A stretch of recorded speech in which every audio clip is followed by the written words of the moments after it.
अस्सलाम वालेकुम, मैं हूं फारूक बलोच, बिज़नेस जर्नलिस्ट समा डिजिटल। मेरे साथ मौजूद हैं राफ़े बलोच, जो इन्फॉर्मेशन सिक्योरिटी रिसर्चर हैं। राफ़े दुनिया के 5 बेहतरीन वाइट हैट हैकर्स में से एक थे 2014 में। इन्होंने बहुत सारी अचीवमेंट्स ली हैं, जिसमें पेपल के अंदर इन्होंने वल्नरेबिलिटी निकाली थी। इसके अलावा एंड्रॉयड के ऑपरेटिंग सिस्टम में बहुत सारे बग्स निकाले हैं। राफ़े पाकिस्तान टेलीकम्युनिकेशन अथॉरिटी में, यानी आप ये कह लें गवर्नमेंट ऑफ पाकिस्तान के लिए सिक्योरिटी साइबर सिक्योरिटी एडवाइज़र के तौर पे भी काम कर चुके हैं। और जो पाकिस्तान का जो साइबर क्राइम लॉ है, जिसको prevention of electronic crimes act कहते हैं, उस पर भी इन्होंने काम किया है। तो राफ़े से आज क्रिप्टो करेंसी के हवाले से हम बात करेंगे। जो भी हॉट टॉपिक होता है मार्केट में, स्पेशली पैसों को लेके, उस पर स्कैम्स भी बहुत होते हैं। ठीक है, क्रिप्टो करेंसी इस वक्त है और इतने सारे कॉइन्स हैं, आई एम नॉट श्योर दर्जनों में या सैकड़ों में गिनने पड़ेंगे, लेकिन बहुत सारे हो गए। और कुछ हमारे सामने केस भी, एक वन कॉइन का बड़ा फेमस केस था। और कुछ ऐसे भी कॉइन्स हैं जो कि शायद एज सच स्कैम ना हो, लेकिन उनकी टेक्नोलॉजी थोड़ी सी डिफरेंट हो, क्योंकि हम बिटकॉइन को ही क्रिप्टो करेंसी के तौर पे लेते हैं। वो सिनोनिमस हो गया बिकॉज वो सबसे पहले वही आया था, तो अब लोग वही समझते हैं। लेकिन बहुत सारी और क्रिप्टो करेंसीज है, इथीरियम है, कहते हैं टेक्नोलॉजी थोड़ी सी डिफरेंट है उसकी।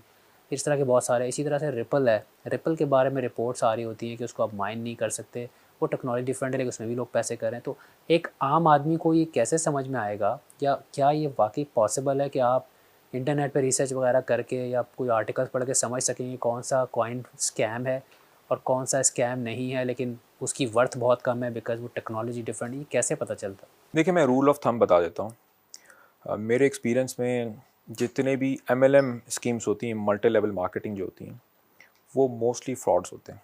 तो अगर कोई कॉइन आपसे ये कह रहा है कि अपना आप लोगों को जमा करें और आपको रेफरल्स आ रहे हैं कि इस पे बोनस मिलेगा और लोगों को वो करें, तो ये आपके ख्याल में ये स्कैम होगा? देखें, ये मेरे ख्याल में नहीं है। इसको 20 से ज़्यादा कंट्रीज़ जो हैं इसको बैन कर चुके हैं।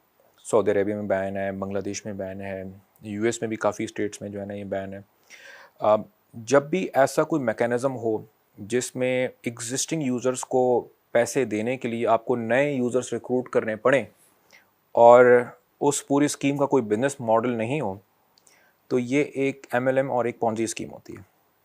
तो बिटकॉइन में, क्रिप्टो करेंसीज़ में बहुत सारी ऐसी पॉन्जी स्कीम्स आ रही हैं जहाँ पर रेफरल्स के थ्रू, अब जैसे फॉर एग्जांपल ये पाई कॉइन है। पाई कॉइन के बारे में काफ़ी एम्बिग्यूटी है। पाई कॉइन ने एक आर्मी हायर की हुई है जो कि लिटरली सोशल मीडिया पे जाके ये प्रोपोगंडा करने की कोशिश कर रही है। हमारी वीडियोस के नीचे पोस्ट आता है, इस पे भी आएंगी देखिए, और उसमें तो महीनों पुरानी पोस्ट डाल रहे होते, डेट तक नहीं पढ़ेंगे, वही पोस्ट उठा के डाल देते, अपडेटेड नहीं। एग्जैक्टली कि जो ये पाई कॉइन है जी, ये लेजिटमेट है। अब मुझे एक बात बताएं, कोई एक बंदा जिसने कैश आउट करवाया हो। अब इस तरह के जो इसमें जैसे कि कॉम्प्लेक्सिटीज़ भी होती हैं, इसमें बहुत सारे ऐसी क्रिप्टो करेंसीज होती हैं जो कुछ यूज़र्स को कैश करने देती हैं ताकि परसेप्शन दिया जाए, देखें जी ये ट्रांजेक्शन प्रूफ है, मैंने तो पैसे निकलवा लिए, आप भी पैसे निकालें। सक्सेस स्टोरी बताई जाती है। अब जो आप देखें कि ये जो पाई कॉइन है, इसमें there is no value that they are adding. वो सिर्फ ये कहते हैं कि आप अपने मोबाइल में जाएं और जाके एप्लीकेशन इंस्टॉल करें और वो आपके फ़ोन में बेसिकली माइनिंग करेगा।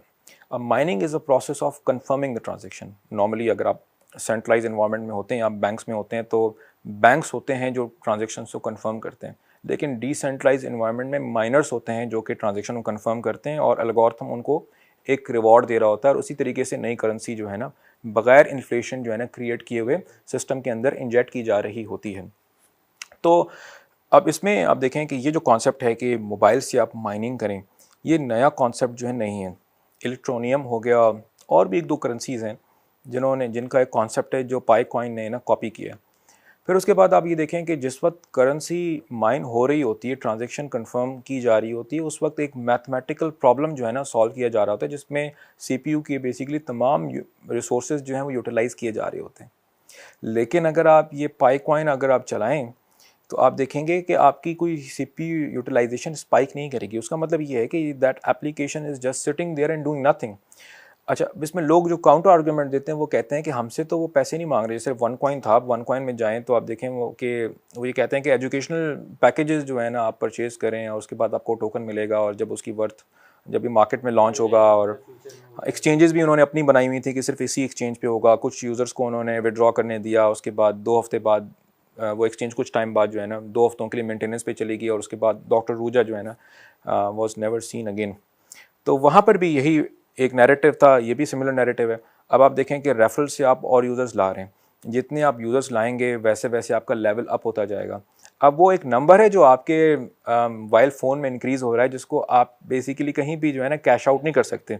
उनको क्या फ़ायदा है? फ्रॉम अ मोनेटाइजेशन परस्पेक्टिव, अगर एक एप्लीकेशन है उसमें 1 मिलियन यूज़र्स हैं, आप मुझे बताएं जो कॉन्स्टेंटली उस एप्लीकेशन को जो है ना डेली बेसिस के ऊपर चेक कर रहे हैं, मुझे आप बताएं कि 1 मिलियन यूज़र्स के अगेंस्ट एडवर्टाइजिंग रेवेन्यू कितना आ सकता है।